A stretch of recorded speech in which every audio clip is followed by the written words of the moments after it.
friends, this is Trish, and welcome to Teacher Therapy. Today we have a very special guest named Sirhind, and he has taught art for 8 years, and he spent 5.5 of those years teaching in China. And he has experienced a reverse culture shock being back in the United States, and we're going to find out all about his story. But before we start, can you tell us how to say your last name? Sirkicioğlu. It's a Turkish last name. Awesome. Thank you so much. Well, I like to start out by asking people, how did you get interested in teaching? It started around my junior year in art school where I was, that it's the thing that every art student thinks of. It's like, oh crap, I'm about to graduate. What am I going to do for money? And my mom, she suggested, oh, you could teach at this art camp in Agawam because I live in Massachusetts. And I was like, I don't really want to deal with kids because I don't want to be responsible for anything. And for me at that time, I was like, they're made out of like wet tissue paper and toothpicks. So it was like, I want to avoid responsibility for that. But I ended up doing it. And after the first day, I just kind of sat there and like, that was not as bad as I thought it was. And I kind of enjoyed it. And so that started me into, considering art education after graduating and stuff. And so from there, I taught at a museum for like 3 years. Then I started doing substitute teaching. And after I got my teaching license, I started looking for a job. And then I realized, usually at a school, there's only one art teacher and they're either very young or very old and they don't leave their job. So it was very hard to find a job after I got my license. And so it eventually got to a point where it's like, I'm fine with going overseas. Initially, it was the Middle East I looked at, and then I started looking at China and eventually got warmed up to the idea of teaching there and ended up getting a job there fairly quickly because when it comes to international teaching, the Middle East and at the time, China was like the gateways. And you do a few years there and it opens up the rest of the world to you. But overall, that was the journey. Awesome.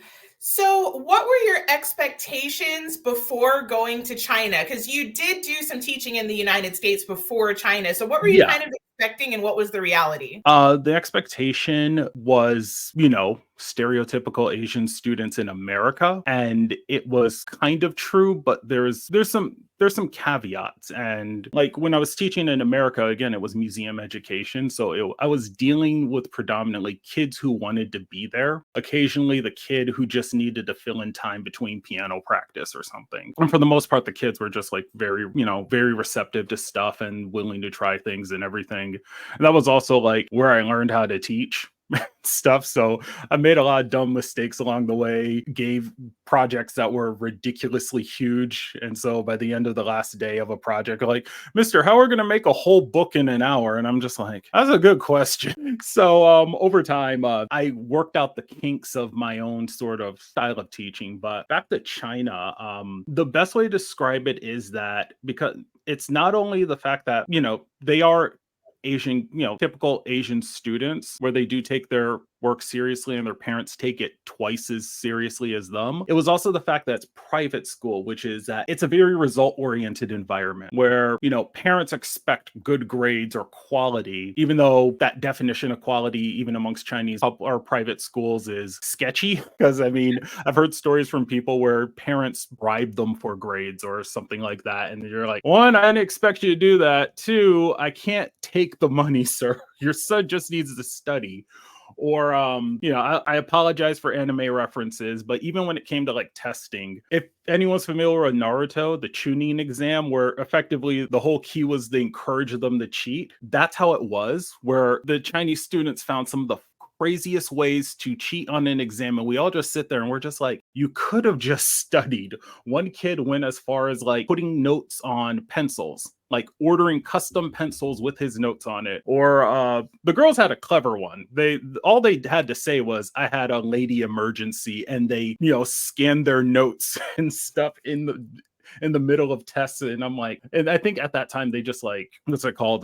They're like, okay, y'all can't go to a bathroom anymore. Wow. They treated testing there like a standardized test. And I mean like midterm and final testing. And so that was kind of a shock where I was like, God dang, they really, because Kids had to not have any kind of electronics. They couldn't have jackets. They had to put their pencils on the ground and they couldn't pick them up until the bell rang. And it's like, okay, y'all take testing very seriously and stuff. But yeah, that was kind of the first shock of like how the academic rigor, even if it was flawed, was very rigorous. Interesting. So, was there pressure on you if students didn't do well? Would the parents blame you, or did they put the blame on the students, or both? It was mostly on the student. That was surprising. It's very top down. And so one of the things that like another teacher, he did what's it called? A PD on this about the cultural expectations of teaching and stuff. And it's the one of the things that we had to deal with the most. Like this is the biggest challenge in teaching in China, is asking for a student's opinion on something, because you'll ask them, hey, what do you think of this? Chinese students' response is like, Shema,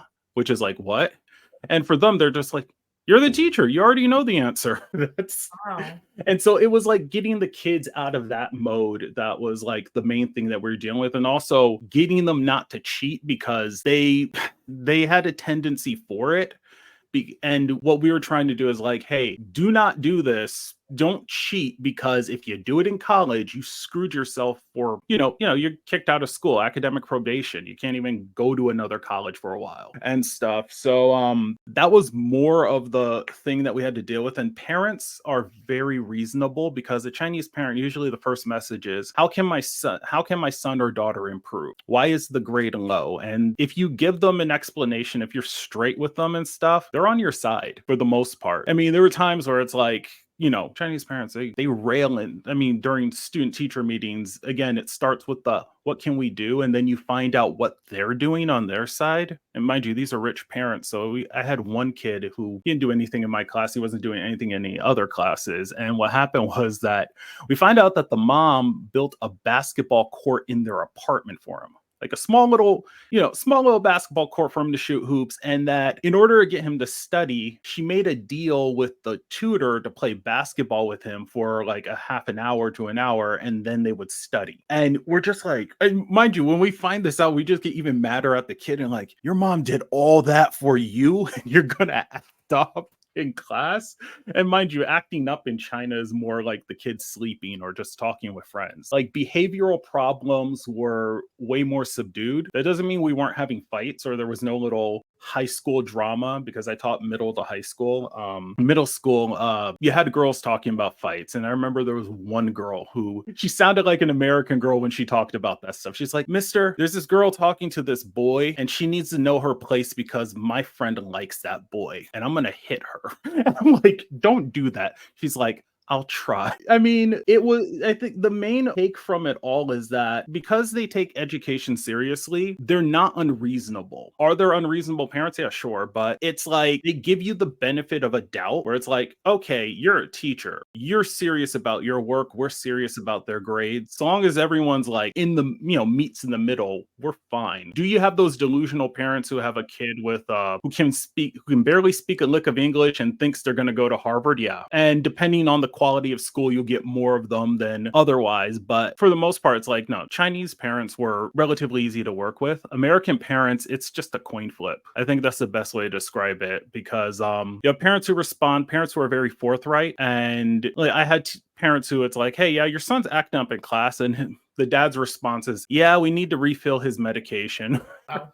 And I'm just like, okay, I mean, I can't get mad at that. Like, I'll just accept that, that's just going to be the nature of your son. But other than that, parents are fine. Most of the problem is just admin. And I feel like that's one of the many problems with education in general, that there's this recurring theme of a very top-heavy approach where a lot of the agency of teachers has just been eaten away at, because it's like, you can't even kick kids out of your class in the US. Like, it's very hard to kick a kid out of your class. In China, it's not even a thing you think about. And when it does happen, everyone just looks at the student first. They're like, what the hell did you do? And stuff.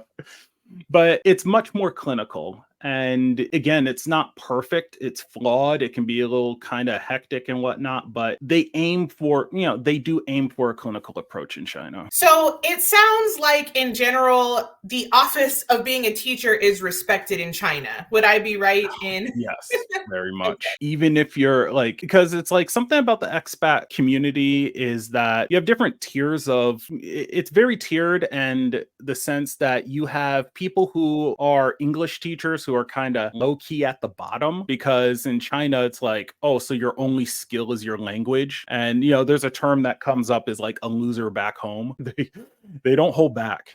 It's like you're a loser back home, you're teaching in some English training center or kindergarten and stuff like that. But that's not a knock against those teachers, because it's like, yeah, they hire 20 somethings and college students and stuff because they just want a kindergarten teacher, an English teacher. And then you have the people who are notch above that, which are the subject teachers, math teachers, science teachers, and stuff like that. And then above that is like college teachers and people who are consultants, who it's like, oh, you work for Mitsubishi and you're just there to consult the Chinese factory there and stuff. So I'm kind of curious about methodologies, because at least in America, it seems like there's so much pressure for the teacher to be, juggling flaming batons while smiling. Yeah. Do you feel that kind of pressure in China, or are they more traditional? Here's the board, here's the book, here's your work. It's very top down, very, very top down.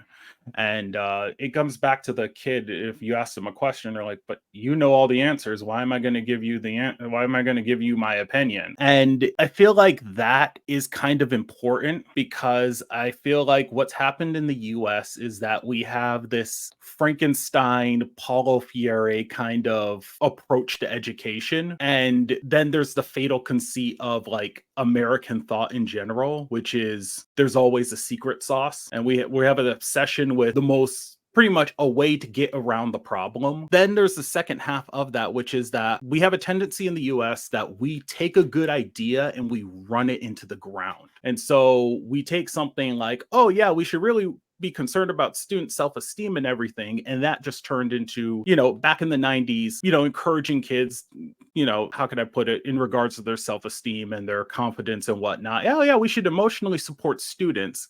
We ran that into the ground into what it is now of DEIB, I think is the new letter they added. Belonging, yeah. Oh, I didn't hear that one. That's new. I've seen variants, DEI, DEIB, and I think there's a 5-letter variant. They always modify it and stuff. And so what it comes down to is that people tend to think that one idea is going to solve every problem, and there's just constant course correction based around that idea, rather than the notion of how about we just scrap it and start over. It's like, but we could never possibly start over because people have committed to the idea to the point they don't even remember what it is. So I think one of my favorite analogies of that is this like diehard fervor for STEM, science, technology, engineering, and math. And over time it became STEAM, because they're like, oh yeah, we don't need, it's like, yeah, sure, we have all the sciences and math involved, but they need a way to express it. So science, technology, engineering, art, math. Now, oh no, but we also need to focus on reading. So STREAM, science, technology, reading, engineering, art, math. But we also need to consider social studies, STREAMs. Science, technology, engineering, art, math, social studies. That's a whole education. It took them about 10 years to realize that, since the whole STEAM craze came around, or STEM craze came around, that, wow, all parts of education are important. And so that's like a recurring theme that we're going to, with the way that the education industry is now, that we're going to latch onto an idea. Even if we acknowledge that there are flaws to the idea, they end up coping through all the problems with it till they eventually come back to square one, which is we just need to take education seriously. We lose sight of the core of education, where it gets back to this like conversation you have as teachers, where you talk about all the problems of education. And when you talk about it long enough, you realize the whole thing is broken. The problem isn't just the fact that the education industry is very has a habit to be very fad happy and trend chasey. It's the fact that teacher training is flawed. It's the fact that administration is flawed. It's the fact that the students are, how could I put it? The students are a product of the parents who their investment in the school is flawed. And to get back to China, it's a very, very straightforward affair in there. Culturally, it's like you just go to school to learn. And I feel like that's what's lost in the US, that we're so busy trying to, how do we make kids learn without actually focus on learning? And we're just reaping all the problems with all those like snake oil attempts at the end of the day. Yeah, I totally agree. It sounds overly simplistic, but at the end of the day, if you have a culture that values hard work and they're not looking for gimmicks and shortcuts and the easy way out, they can come into school, get their assignments, listen, and in the best case scenario, learn what they need to learn. But I do totally agree, in America, it's like we're always looking for the easy way, like you were saying, and for all these gimmicks and shortcuts. And then the kids don't actually end up learning. And we have these things that look shiny and glittery on the surface. And it's like, oh, that's so innovative. That's so cool. But our test scores are plummeting. And even sometimes third world nations are doing better than American kids, because it doesn't take tons of money to have a textbook, a pencil, a paper, to think, to read, to process. Like those things, you don't need shiny computers and all of these, theatrics. But for some reason in America, that seems to be what we're valuing. So I totally agree. I was going to say, I haven't taught in Africa, but I've heard from people who taught there, it's like the kids are just hungry. The kids, for them, their perspective is like, I'm either at home doing chores or I'm at school. So school sounds 10 times better. There's a degree of like the context in which the kids see school. Like for kids in Asia, it's like, you're just there to perform. I mean, for kids in Africa, it's like, it's that or manual labor or, working or something like that. And then in South America, I think it's closer to the United States to some degree. But again, I haven't taught there, so that's just me surmising. But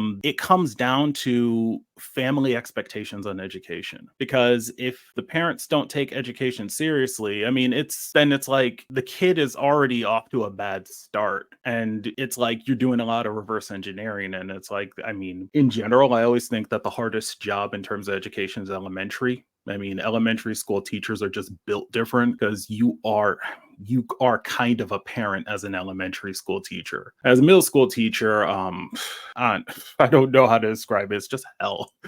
But you kind of have to be a masochist for elementary school. But other than that, it starts at home, and depending on how bad it is at home, and I'm not talking about like abuse or anything like that, but in terms of like the family expectation of education, if that's bad, that's a lot of reverse engineering you have to do in terms of just like getting that kid to come in and show up. I 100% agree. And that's something that I've been trying to say for years, but it's not popular to say, No. at least in school environments, because I think we are a very like anti-blame culture. And I understand that maybe that's a response to times where there were a lot of stereotypes and oversimplifications, but we've swung to the other pendulum where we can't say what's true. And in many of the situations I was in, it was a fact that education was not a huge value. Now, there may be reasons for that, but it's like, we've got to face the facts. What sometimes I think as a teacher, I felt like my number one job was just to motivate the kids in order to be able to do my job. Whereas in different cultures or contexts, a teacher can just go in and teach and the kids are ready to learn. But now in this context, it feels like at least half my job is just motivating them to even attempt to begin to try to do their work. Quick little anecdote about that. I was talking to my then vice principal at the school I was at, and he was asking me, how was your day? And I was like, 8th grade being 8th grade. He's like, what do you mean by that? And while we're talking, there's a bunch of 8th graders just running around roughhousing outside his door. And I'm like, you don't hear that? And then he says this. He's like, yes, there are some students, unfortunately, making poor choices outside the door, or my bad, he didn't call them students, he called them scholars. And he just kind of explained it away. And for me, when I look back on it, I was like, he literally just said, there is no war in Ba Sing Se. If Avatar: The Last Airbender. I was like, I actually thought about quitting. And it was just like, how can I work here? If they're not willing to acknowledge it. And to get back to what you were saying about like our nowadays that we're afraid to judge things, that's very much true. And it's kind of an exporting of sort of a West Coast college form of thought, which was they were very much, we can't judge people because we haven't lived in their shoes. And compare that to China, they don't care. Like in China, they would say to you, like, imagine a 50-year-old Chinese guy, wow, that woman's really black. Her skin looks like chocolate. And they'll say that out loud in Chinese. Or for me, they're like, wow, his hair's so puffy. I want to touch it. I had that happen to me when I was teaching. A girl just walked up to me, just grabbed my hair with a full clump. I was like, why did you do that? And she's like, I don't know. They're very matter of fact. And some people say Chinese people are racist, and it's like, they have their moments where they actually are, but for the most part, they just say the quiet part out loud. And that's why it's like for people who are fat in China, it can wear you down because people will just look at you and they're like, wow, they're really fat. How much food do they eat? It's even worse if you know Chinese. And even if you only know a little bit, you hear enough of the sentence, you're like, oh, I know what they're talking about. Like, I have really big feet. Every time I walked around or if I stood somewhere, old Chinese man walks up to me, measures his foot up to my foot because like, wow, he's really big and stuff like that. But the idea of judgment is kind of lost because people have a tendency to run to the worst case scenario, even if even if it's a person who's trying to rush to their defense. They think that, oh, he's judging him because he thinks they're poor and they're inferior and all these other things and stuff like that. And I'm like, no, I'm just kind of cutting straight to the point. It was something I had to deal with as an art teacher here, where in China, I can tell a student this doesn't look good. And I can go into detail why. And the student just sits there and they're like, okay. And, it's a conversation and it's a lot of feedback and forth of, hey, okay, how did you fix it and all this stuff.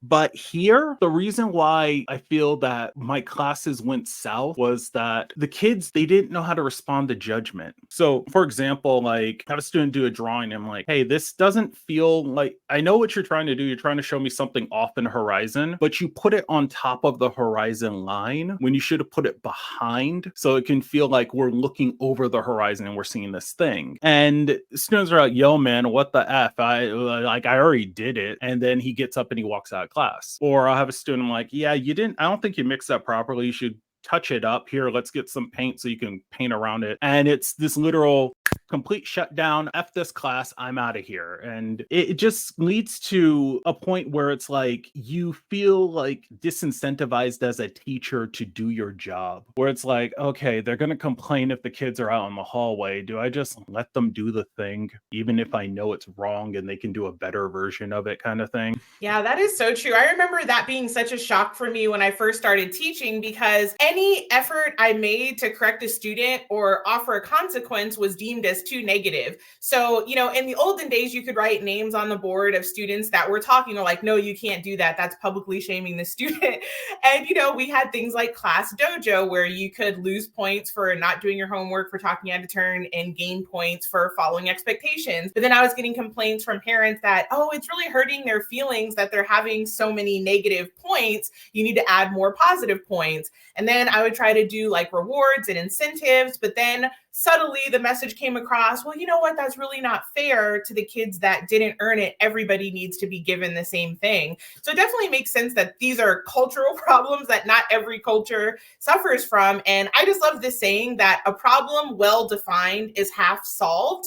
But I think in our culture, we're not ever allowed to define problems or point out things that are really issues. So therefore, things don't get solved. But I feel like the blame has to go somewhere, because it's clear that, like, Rome's on fire.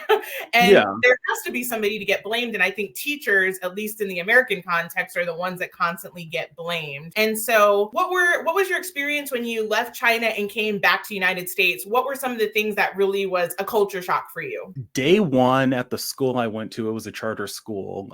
The first thing that came up, outside of the introductions and stuff, like one of the first questions asked by another teacher was, what are we going to do about students' preferred pronouns? And mind you, from the outside, I was like, okay, I hear a lot about this stuff. And I followed the discourse online. And I was like, I don't think that's going to come up day one or anything. We're just going to call. No, it was literally day one. What do we do in terms of what do we do in regards to the students' preferred pronouns? It was mostly one teacher, but the conclusion was that we use the students' preferred pronouns in school, and then we use the pronouns that the parent expects if we ever talk about the student in regards to that. And I was like, holy crap, they really are going with this. So that was like one of the culture shocks where I was like, oh, that stuff online wasn't all wrong. But the second one, when I was actually in the weeds of teaching, is that there are things that are normalized now that I was like, are you kidding me? Where eating in class. Like in China, it's absolutely like, don't you dare. And the only time it was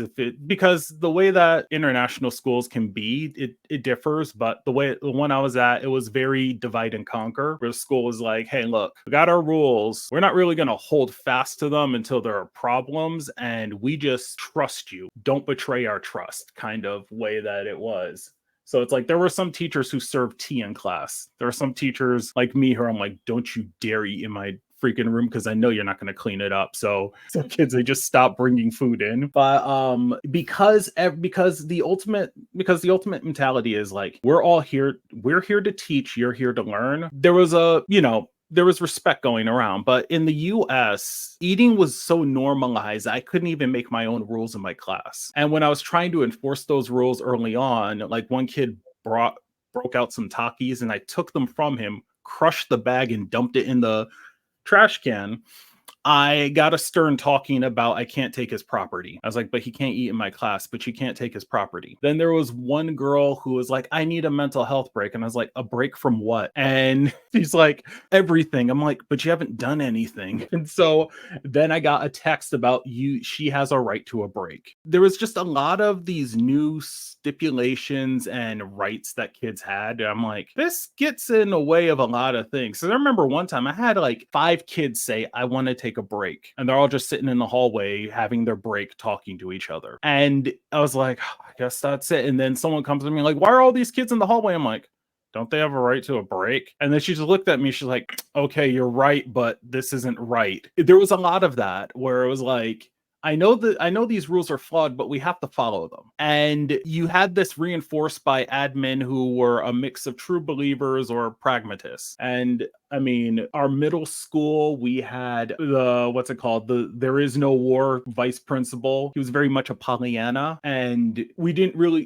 things weren't confronted. Everything was spun. Everything had to have a degree of, he was pretty much a source of toxic positivity. But at the same time, we had disciplinarian under him who was the law. I love that woman.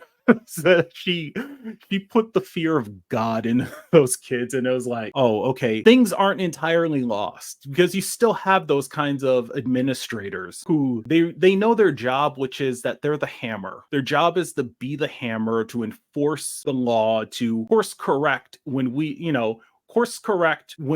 fail to course correct, in the sense of, okay, we tried redirecting them, I need backup. And when they come, the kids just straighten up because they know they're getting calls from parents for the littlest things. But they're far and few between. Nowadays, it's like, I say to admin, your job is to be the hammer, but the hammer is soft. And you have no enforcement. And again, I'm just basing this off of the one charter school I worked at here, that there's no enforcement of things. And there's this culture amongst like younger admin that they're supposed to be the friend of the kids. And they forget that good admin, even when I look back to when I was in high school, they were firm but fair. When it came to rules, they were a wall. But in between all that, no, they were relatively chill people. And so I think that nowadays it's like, because things have become so top heavy, and I think that this comes down to that admin are trying to solve all the problems themselves, that they've taken a lot of agency away from teachers. So I think I forgot to ask this. In China, did they have disciplinary procedures if there was issues with kids, or did you never really have any big enough to warrant that? Kids fought. There was drama and stuff, but it gets solved very quickly. And because it's, again, the response to a lot of this stuff is, what the hell did you do? Towards the student, it's like, you know your job. You're supposed to come here and learn. Why are you calling you know. And so at the same time, it's not very directed at the students. It goes both ways, because it'll be like I'll get a message from admin. They're like, oh yeah, we heard from a student that you're playing music too loud, can you turn the music down? I was like, okay, what class is that? Just, we can't tell you. And I'm like, so who am I supposed to turn it down for? Just do it for everyone. And it's things like that where, for the on the teacher side, because the students have so many protections, it's hard to actually pinpoint, okay, what is the actual problem, who do I need to talk to, and how can I resolve this? And it's like in China, they're like, there's a problem, just fix it. We told you the problem, doesn't matter where, just fix it. And so another thing that they did, that which I loved, and I think that they should do it in the US, is student assessments of teachers. And the students are very honest. I remember, but they also write some really weird things. Like I remember one kid, he wrote it as his comment on me, I like his weight. I still don't get what he meant by that. But I'll get some really biting remarks, and some of them, it's like when you hear this from a student, it does light the fire underneath you. I remember I got one from a student that still sticks with me, and this was a real like eye opener. Was I like art, I just don't like this art class. And that one was like, that hurt. And from there, I think that was my first year, and I was like, okay, I have to change things. And I valued their opinion more, because it was just it was honest, and they were very directed about what's it called, about the quality of the education, because they are buying into it. I did do it here at this charter school, and I did get a degree of the same thing. And the main thing that the students complained about was the difficulty of the class. And from there, I learned that before me, they really didn't have a proper art education, in the sense of that they learned formal, sort of formal techniques and all that stuff. They didn't go over the elements and principles, and if they did, they don't remember them. And so that made me loosen up, where I was like, okay, I'm not going to be too stringent now, and I think we're just going to take baby steps on a little bit of everything, and I'll just be happy if they finish something. So I think that there is a degree of like, there's a lack of judgment, but there's also a lack of kind of trusting the students, in the sense of like, it's not about appeasing their feelings. It's about genuinely asking them about the lesson, which is like, how do you feel about this? And I don't think there's a lot of points. So there's no moments of reflection, because it's like, I think this is just a problem with education in general. It is a contiguous stream. It is just a nonstop flow of stuff. And there isn't enough respite in education. And I mean, honestly, I think recess is like, the school I worked at, they had no recess. Students got out around 4. And they started at 8. And I'm like, so what do they do in between all this? And a lot of the stuff we had to deal with was just really hyper boys and girls who wanted to fight all the time and stuff like that. And it's like, imagine if they had about 45 minutes to just run around and get all that steam off. Again, it just gets back to that. I feel like there's too much power put in the hands of leadership and not enough agency within the teachers, that we can't even solve problems that are on the ground level, because we always have to run to the top. So I'm kind of curious about the impact of social media on culture in China versus America, because I know just in this past decade, social media has exploded. Do you have any observations about that? The school I worked at was a boarding school. And so Monday through Friday, kids go to school. Friday, they all get on the buses and they go home. Monday morning, all their phones are taken away at homeroom. They don't get them back till Friday. And that's a big difference. And so but the thing is, the Chinese kids have laptops and they go to from class to class. And personally, for me, I told them, leave your laptops outside, because I did kind of a low-key experiment where I was like, okay, what happens if I let you have laptops in my class during the final? And then the next semester or next year, I was like, okay, how about without laptops? There was a genuine like 1 point difference in grades, because again, the Chinese kids, they have this, like, when it comes to art, culturally, copying isn't seen as bad. And in fact, like, one of the greatest Chinese painters, Zhang Datian, he was also a master copyist, to the point that his copies are worth more than the originals sometimes. I think there was an incident at the Tate Gallery in London, or Tate Museum. They found out that they had this 15th century painting they had was actually a copy of his, and the museum's like, oh, that's actually better. So the thing is that they don't have their phones, and even when they do have their phones, it's the typical stuff, but again, it ends in one sentence. Usually in China, it's like, hey, put that away. Okay, that's it. And when you ask them, hey, I need your phone because you've been talking on it, I'll give it back to you at the end of class. They're like, okay. United States, the difference is that there's a degree of, how can I put it, teachers who want to be down with the kids, even on an administrative level. And then you have those moments where they're like, how about we just let them have their phones? And it's like, it's created an environment where if you take a phone away from a kid here, it's the equivalent of cutting their arm off. And that when I was subbing, I noticed this, where it's like, if kids don't have their phone, some kids in middle school, they'll make a paper phone with a bunch of, and they'll just like tap on the apps and stuff. It's a kind of a fidget thing. But when I was here, the new principal, because when I got there, they had a new principal. His plan was this: to take all the phones at the beginning of the day and give them back at the end of the day in homeroom. I was like, oh yeah, we did that in China. That actually, I mean, that works. The problem was that there's no teeth behind it, because you didn't take the phones away. You just asked for the phones, and the kids figured out after week 2, all they have to say is, I don't have my phone. And it fell apart. We had kids with phones all the time. And they're like, oh yeah, we're going to run around. We're going to get them. Eventually, there's a point where it hits critical mass. And even though the school I worked at was only like 450 students, it's a small building too. It's only 2 floors and a basement, but the classes are on the 2 floors. Even with that, even with like some really good admin, like the middle school admin I told you about who based, but she can't be everywhere. The admin can't be everywhere. And so what happens is that, hey, yeah, this kid has his phone. Can you come pick it up? Nobody responds because there's other fires. And so social media, I feel like it's created a component in school that kids have a way out. Because that's what every kid is going to do in school. They're always going to try to find a way out of school. And, the typical middle school dialogue tree is, I need to go to the bathroom. You can't go yet. First 15 minutes of class. I need to get water. No, you can't. I need to take a mental health break. No, you can't. And so on and so forth. And the mental health break thing needs this. I mean, that one irritated me because it was unenforceable, in the sense of like, they could say it for anything. Like, hey, yeah, you gotta sit down. I need a mental health break. Oh yeah, this is an individual assignment. You can't work for your friend. I need a mental health break. But social media has become an aspect of school now, to the point that I remember we had an entire assembly over a fight that started over social media. And this led to students being shuffled around in classes and stuff. And that happened a lot at the school I was at. And it was that was still jarring. I was like, wait a minute, you were having a whole assembly over some middle school drama, and they're like, oh no, this is serious and stuff. And I'm like, what? It became clear. I think after my 2nd month, I was already thinking of leaving at this school. And I was planning on leaving. They ended up letting me go anyways, and I was kind of like, oh, thanks. Okay. I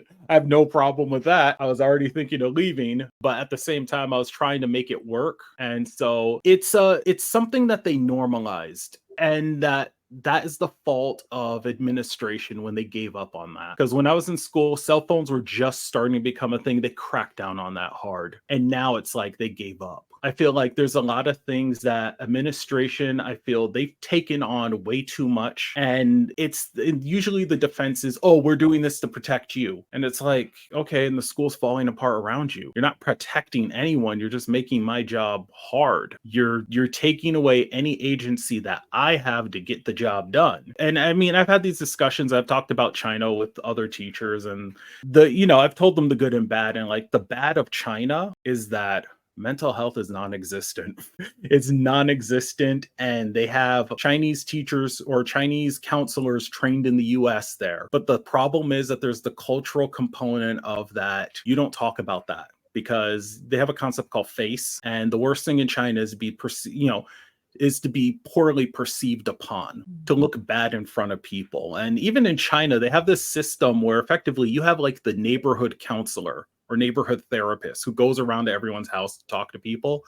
And what happens is that they go to the house, hey, yeah, you want to talk? You want to get some stuff off your chest or something like that? Everyone says the same thing. I'm fine. So the Chinese government's trying, but they're running up against their own culture about that. But I was thinking about this before this interview, and I was like, because when people talk about that, whenever I talk about it with people, they're like, oh, how about we have the best of both worlds and stuff? And it's like, I don't think you can say that if you haven't even got your own world down pack. You can't, I mean, all the DEI stuff and all the positive affirmation that goes on in American schools, it's not working. You still have kids getting bullied and not wanting to come to school and self-harm and all that with all the support networks that you have. The Asian school, oh, okay, you're depressed, suck it up and go to Harvard. It's like, okay, kid goes to Harvard, he gets therapy. 80% of our students can't read at grade level, but they're affirmed. Who's succeeding at their job at that point? That's a bigger question. It's like, yeah, Asian parents are pretty, Asian parents can come down on their kids. Asian schools are pretty cold and unforgiving in regards to their own social emotion or their social emotional learning and all that stuff, but they succeed as schools. And that's the thing that American schools get backwards. You're a school. And what it feels like now is that the ideal teacher is not a teacher anymore. It's a social worker with a lesson plan. And that was like one of those things that I just felt out of place. And this isn't a knock against the other teachers, but it's like the mode of teaching that they were in was not the mode of teaching I was in. I was there to genuinely, okay, we're going to learn how to draw. I'm going to get you through, how to do illustrations, because that's my focus, comic books and illustration and stuff. I practically brought a quarter of my own art studio to the job, and I was like teaching the kids how to do resin casting and stuff. But that didn't matter. That's what it felt like. And that a lot of what I was supposed to be doing was just affirming the kids to the point that they've been lulled in a state that I could put a lesson plan in front of them. And that I feel like China kind of spoiled me to the point that I'm not a good teacher in America in terms of what are the needs and expectations. And that's like the reflection I've had since I've been let go from my job, where it's like, I'm out of my element. As an American who comes back to his home country and stuff, you're like, dag, I've been gone for so long that I'm not even the kind of teacher that they want. And so that's like part of the reason why I'm just going to go back into international teaching, because the kind of teacher I am is one who's more serious about academics. And the average teacher in America, that's a secondary thing, because the main thing that you got to do as an American teacher is manage. But my rebuttal is, if you're not managing, you're not teaching. I feel like that's kind of the whole problem today. It's like, that's why we have low test scores, as it's like we're corralling students, we're not educating them. Definitely. So I'm kind of curious, what kind of advice would you have for somebody that wants to get into international teaching? Things have changed. 5-6 years ago, I would say you can start in China or you can start in the Middle East. I will say this, people who've taught in the Middle East have said the kids are worse because you're dealing with, it's funny because Chinese kids are spoiled rich kids who want to do well. Middle Eastern kids are spoiled rich kids who, I paid you this much, you better give me an A. And so one of the things I hear is that if you sort of like butt heads with students, if you try to have any kind of standards, there isn't much that stops a parent from saying, I want that teacher out of this school. And so again, that's from people who I've known who've taught in Saudi Arabia, Oman, and Kuwait, and the UAE. But in China, there's a degree of more expectations because people are more serious about education there. So if you want to start anywhere, it's those two regions. But nowadays, China, something that's been going on is that people have found out that the Chinese have been lying on their census and that they made up a couple million people. Their population has been declining, and one of the indicators of that is the kindergarten enrollment. It's been going down. And so there's some kindergartens or private elementary schools have just been shuttered because it's like they don't have enough students coming in. And so China right now, I'm like, yeah, they're hiring, they're desperate for people. They're effectively stalking me because they because they're just like, oh no, you have experience, Jared. Please come back. I'm like, no, you can't even guarantee that you can pay me. There's been a lot of things happening within China where it just kind of makes me more apprehensive to going back there, unless it's like a really nice school. But if you do go to China, just if you get paid, get your money out of there as quickly as possible. Don't leave it in a Chinese bank because they've effectively been trading their IOUs back to each other. It's kind of a thing it's a bubble. That's the best way of putting it. So places that you would go in terms of like finding work is usually international teaching boards, or some kind of agent. So first one I would recommend is ISS, and then there's Search Associates. Search Associates, it's more of an agent. ISS is more of a really nice job board that they have periodical job fairs and stuff. Again, the majority of what you're going to see in terms of like job opportunities is the Middle East and Asia. There's also AMISA, which is primarily North and South America. So Central America, Caribbean, and South America, if that's more of your thing. After that, I know there's one group it's more focused on Christian schools, but there's groups of different international schools who effectively are like, hey, we're just going to put all our job opportunities within this board and you can find them there. There's TES, which is more for the UK. Then there's also TIE, the International Educator, which it's a more, how can I put it, budget version of ISS, because most of these organizations are going to ask for annual subscription. If I was going to recommend a place right now, it's Southeast Asia, because one, they're not aging rapidly like China. Two, they are what China used to be 10 years ago, especially a place like Vietnam. A lot of nice schools in Vietnam. Thailand, I don't know so much about because I haven't really seen many from there. Myanmar is a miniature China. Outside of that, so long as you just have your teaching credentials up to date, that usually puts you above a lot of people. And also, if anything, IB is probably the best thing you can get, because that opens up the rest of the doors for it, because IB schools have this tendency of, we only want nothing but IB. We'll take a teacher with only 2 years of experience in IB over a teacher with 15 years experience in training them in IB. It's like one of the recruiters I was talking to, he's like, you can't imagine the debates we have with the IB schools, because they will turn down some of the most qualified teachers because they don't have IB certification. But other than that, international teaching, the one thing you, in every sense, is that you're not buying into a school, you're buying into like a new chapter of your life. And the first thing you always have to ask yourself is, can you see yourself in that country? And is that country culturally attuned to you? So it's like when I was in China, I was going to other places, and that was something I was asking myself. And that's why it's like, I've been to Southeast Asia, Malaysia, Indonesia, Singapore and stuff. And it's like, I can live here. And so that's been on my radar, on top of like Turkey, because I have family there and stuff. Like, I'm fine in the Middle East. Oh yeah, by the way, I forgot this. European countries, they're very expensive. It's hard to save. And if you're not already in Europe, it's going to be tough to get in, but it's not impossible. But to get back to like, in general, like, you're buying into a country, you're buying into living there, and you should do your research on anything that you need before you go there. Because I remember there was a coworker, she came from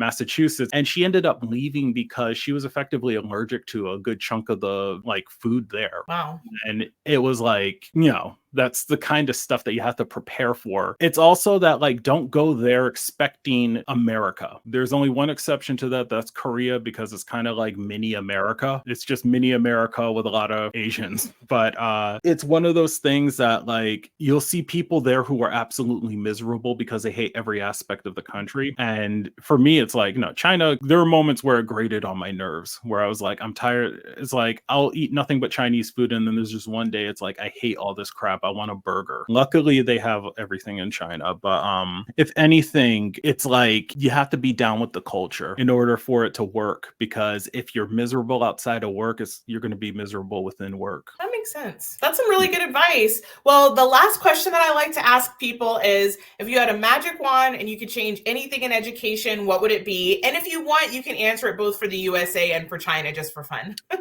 I had a magic wand, I'd burn it all down. better things will emerge from its ashes. I feel like that's where we're at. It's so broken that burn it all down and a better education system will emerge from the ashes, because people don't change until you fundamentally scare the living crap out of them. And it takes the entire education system collapsing in order for change to really kick in. So I know that's very dark, but that's that's the best way I can put it. It's like there's so many problems. Hand me a match.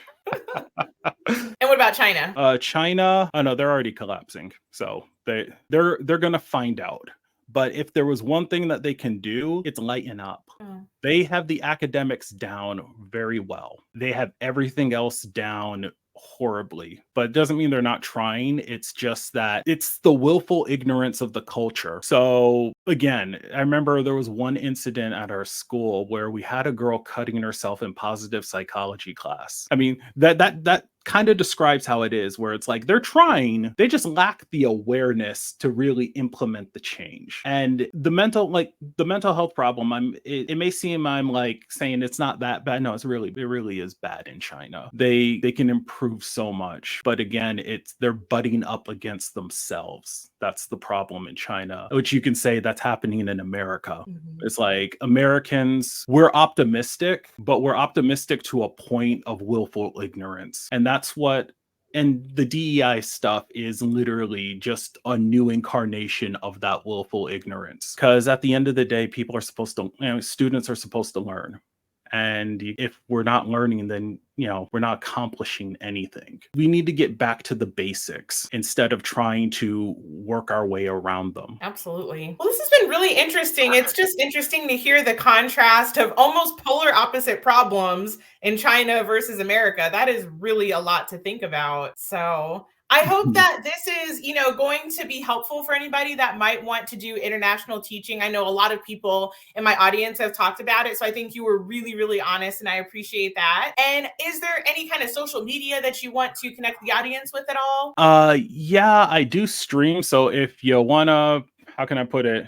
If you want to talk about this some more with me, I stream usually 6 p.m. every day. It's at twitch.tv/wayward process. I'm mostly an art streamer, but I'll stop working on a drawing and then just end up chatting with people if they prod me and stuff. So again, that could be sort of the after hours stream for this interview. So all that being said, same name for Instagram, and I usually just notify them streaming and post, stages of my work and stuff. But other than that, just Twitch or Instagram. Awesome. Well, thank you so much, audience. Thank you so much for watching. If you have any questions, you can type them in the comment box, or if you have any suggestions for future videos, let me know. And if you want to interview with me, you can email me at teachertherapytrish@gmail.com. Thank you guys so much for watching and subscribing, and we'll see you guys next time. Bye for now, everybody.